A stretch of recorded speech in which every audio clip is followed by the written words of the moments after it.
Sono Attilio Ronchi, imprenditore. L'azienda è nata dal volere di mio padre, no?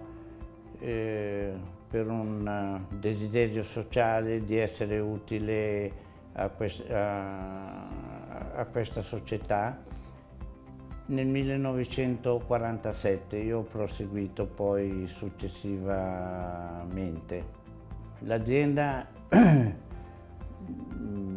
ha avuto un pochettino di difficoltà dal punto di vista economico inizialmente, perché l'investimento era rilevante, però poi col tempo ha avuto successo. Le aziende farmaceutiche era un campo molto propizio ad assecondare la possibilità sia di lavoro che economico. C'era una tal voglia di costruire in Italia che è stato facile creare questa azienda. La compressione non è solo un campo farmaceutico, la compressione è tutte le polveri che si prestano a essere compresse, per cui chi dovesse iniziare un'attività non deve pensare solo alla compressa farmaceutica, per esempio gli acquarelli, qualsiasi i detersivi.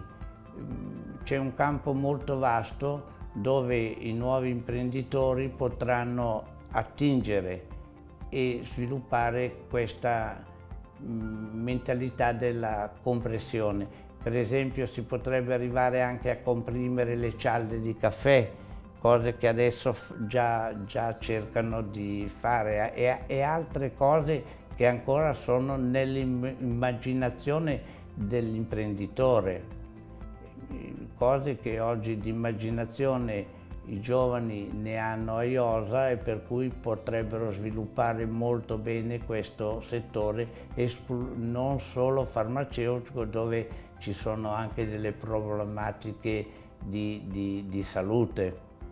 Finita la guerra, questo era un paese distrutto, no? Non c'erano materie prime, non c'era niente, ma la grande volontà degli italiani di allora di ricostruire, di partire da zero, e partendo da zero è molto più facile che non partendo da basi più alte, e quindi l'Italia la prima azienda che io ho incrociato è la Grande Bracco, no, il coso, e la prima macchina è stata costruita con dei pezzi raccoglitici, non c'era altro, e la macchina ha funzionato, per cui la bravura degli artigiani italiani in quel momento è stata eccezionale. Il primo prodotto che abbiamo compresso si chiamava Mindol, no?